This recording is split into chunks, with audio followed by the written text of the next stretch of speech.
Hi, John here from Selectronic here with another video case study. Here we are in the Clifton Creek area of Gippsland, and just a few hundred yards down that way lives John Hermans and his family, who were recently in the middle of the bushfires that tragically devastated a lot of this region. As you can see behind me, there's just a point down that road there where the green just suddenly turns to black and brown. It's quite startling actually when you come to it and see it in the flesh. But anyway, we're going to chat to John and see what systems and precautions he put in place that enabled him to protect his property and his family.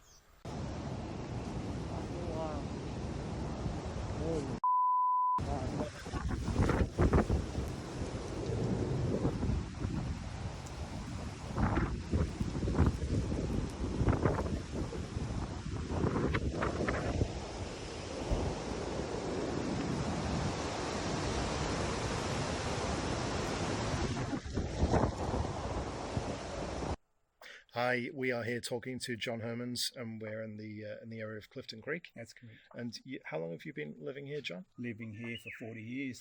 40 years? Yeah. Wow. And what brought you out to the area? Oh, just to love the area that it is. Not so much area, but the forest type that we're in. Yeah. The eucalypt forest, stringy bark and ironbark with a kilometre frontage to the Nicholson River. And the house site here is a kilometre off the main road, so we're in a lovely location. And you build everything from scratch? Everything that you see here, you built, it was just all forest? That's right, yeah. There was no driveway back then. So from then, with putting the tank on the top of the hill, the first thing I built was a concrete water tank, and the house is 12 metres below that, so we've got water storage fresh out to the house. And then we started building the house, designed the house to deal with a fire situation, because when we bought the property 40 years ago, it was charred black at that point in time. So from a previous bushfire. Previous fire. And as an ecologist, I'm well aware that this is a natural cycle, and we had to prepare for the next time that happened. So what have you actually built in? I mean, we'll take a look around the property shortly, but what are some of the things that you've built into the house? I mean, obviously, I'm here talking to you. You've got a solar system with battery storage built into that. Yeah, that's right. So being off-grid, of course, we need a battery bank, and we've got 50 kilowatt hours of lead-acid AGM cells there that would do us for 3 days without any sunshine, but really, reliant upon the Selectronics inverter, which gives us reliability for situations such as a fire. But the house itself is designed to deal with a fire as well, very much so, given that it's concrete slab, earth-covered roof in this case. But mud brick with toughened glass windows that have shutters that go over them. But if you've got vegetation and you want to retain it, sprinklers in the vegetation really does stop it from burning. I mean, you can see here where you've got vines and stuff growing up the side of the house, and 20 meters away you've got charred forest and just big trees that are just black. So we lost a lot of the large trees very close to the house even. There's a native passion fruit vine just behind us here that hasn't even been singed from the fire. But 30 meters towards the fire, there are trees that have died as a result of radiant heat. So, by doubling your distance away from the point of heat generation, you quarter the amount of radiant heat you get. So the actual distance, 30 metres, is quite adequate to minimise that. And the fact that we didn't do fuel reduction burning prior to this fire was a decision I made in order to be able to really just deal with the fire when it came. And rely on the infrastructure we had in place, that being the tank with water in it and the power we had to run pumps, and the level of reliance on them was high, but we were right on top of that, and it paid in the end. Look, we were able to quell that fire at the perimeter where it circled us. Which was all around us, but it didn't really matter. We were ready for it, so we dealt with it. And it was just a case of you and your family just walking the perimeter and just checking that the sprinklers were doing their job? So was my wife and myself and my daughter and her partner and my son. There were 5 of us here, and we all had a zone which we were located to protect.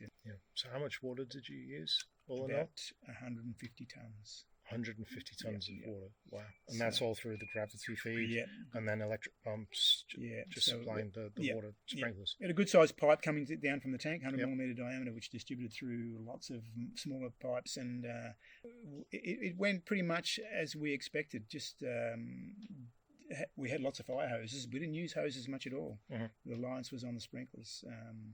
So when did the fire pass? How long did the whole period last? Probably wasn't until 2 o'clock in the morning. So it was a good 4 to 5 hours before it quelled enough that we felt we could go to bed and see it out through that night. Yeah, so the dryness of the situation, the dryness of the forest meant it just kept on burning. Old trees just kept on burning at the base, and they fell over through the night. It was rather sad to see those large trees disappear. But you couldn't deal with the numbers of trees that were on fire. We really could just deal with the perimeter around the house. Yeah. What sort of general advice would you give to people in the rebuild process? Just general things to consider, or just the mindset? Yeah, look, I think it's more about just having a building where the cladding is fireproof, which is not hard to do with either brick or corrugated iron.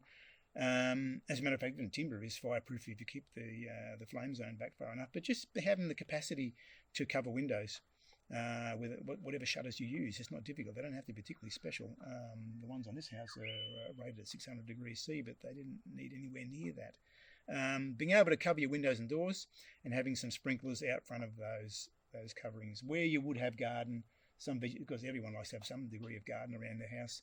Sprinklers on that vegetation, which you don't need a lot of volume to protect. In generally speaking, you only need 25,000 litres to be able to do that. Yep. I've got a lot more volume that I used due to the size of the garden that we've got, vegetable and orchard.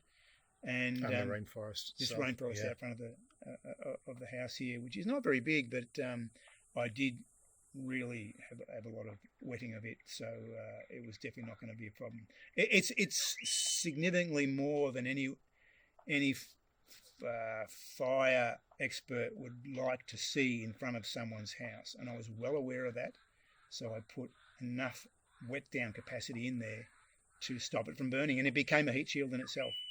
And now it's as green as anything and lush, and we're living in a situation similar to before the fire, except if you sort of walk too far out of that zone, you're back in the black again. Yeah. All right. Well, thank you very much for your time. Let's go and take a look around the property, and let's see what happened and what you've put in place. Yeah, happy to do that. Thank you. Yeah. Thanks.